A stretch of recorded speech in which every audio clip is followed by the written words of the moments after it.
আসসালামু আলাইকুম। Hello viewer, আশা করি সবাই ভালো আছেন।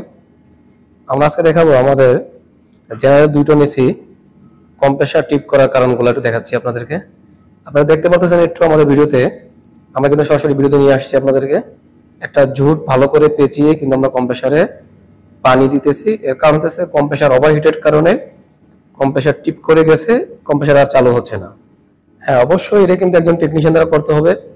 আপনারা যদি কেউ বাসা বাড়িতে নিজের নিজের ভিডিও দেখে করতে যান তাহলে একটু সমস্যা আছে। কারণ অবশ্যই প্রথমে ফার্স্ট টাইম আপনাদের ইলেকট্রিক্যাল লাইন বন্ধ করে নিতে হয়। যেখানে ইলেকট্রিক্যাল লাইন নেই, আমরা পানি মারার পরে আবার ব্লোয়ার ধারা বা এয়ার ধারা পরিষ্কার করে নিব।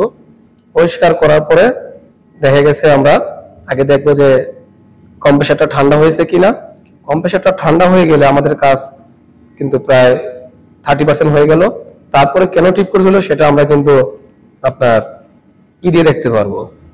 গেজ মিটার লাগিয়ে দেখতে পারবো যে গেজ মিটার লাগানোর পরে এর প্রেসার কত থাকে।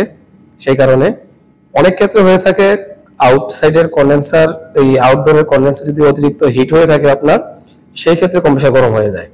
এটা কিন্তু আপনার ওয়েদার কারণে হতে পারে বা আদার্স কারণে হতে পারে, কিন্তু এটা রিজনটা আমরা দেখাচ্ছি এখনই আপনাদেরকে। প্রথমে এরকম ছিল, এরকম থাকা মানে হচ্ছে আপনার এসি যখন সিস্টেম থেকে গ্যাস কমে যায় সেই ক্ষেত্রে কিন্তু কম্প্রেসার হিট হয়। কেন হয়? আপনারা বলতে পারেন যে হাই প্রেসার হলেও হিট হয়, এখানে গ্যাস কমে গেছে, প্রেসার তো লো হয়ে গেছে, এখন হিট হলো কেন? এখন হিট হলো কারণ কম্প্রেসারে সাকশন লাইনে যে ঠান্ডাটা আসার কথা সেটা আসে নাই। কারণ লিকুইড আমরা দেখতে পারেন লিকুইডে কিন্তু আইস হয়ে গেছে। লিকুইড আইস হওয়ার যার কারণে সাকশনে সেই পরিমাণ প্রেসার পাই না, সাকশনে ঠান্ডা হয় নাই। আর সাকশন ঠান্ডা না থাকার কারণে কম্প্রেসার হিট হয়ে যায়।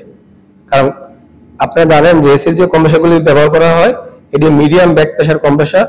এগুলো যদি আপনার লো প্রেসার কমে যায় তাহলে কিন্তু এগুলো আপনার অনেকক্ষণ চলার পর হিট হয়ে বন্ধ হয়ে যাবে। যেটা আপনার আউটডোর ইউনিটের কন্ডেন্সারও হিট হলে বন্ধ হয়ে গেলে সেটার মধ্যে আপনার গ্যাস বেশি থাকবে, গ্যাস পরিপূর্ণ থাকবে, বেশি থাকবে না, কিন্তু সার্ভিসিং করার পরে ঠিক হয়ে যাবে। কিন্তু এটা কিন্তু আপনার সার্ভিসিং করলে ঠিক হবে না। সেই ক্ষেত্রে আপনাকে লিক চেক করতে হবে, লিক বের করতে হবে। আর আপনি যদি চান যে এখন আপনি ঠিক করে দিতে চান তাহলে আপনি অল্প একটু করে গ্যাস বাড়িয়ে দিতে পারেন। যেটা আমরা 20-30 PSI গ্যাস বাড়িয়ে দেখলাম, হিমায়ত বাড়ানোর পরে দেখলাম যে আসলে কি হয়। তারপর আমরা দেখছি কিন্তু এটা ঠিক হয়ে যায়। এই কারণে কম্প্রেসার হিট হলে আগেই কাজ করবেন না, দেখে কাজ করবেন। ধন্যবাদ।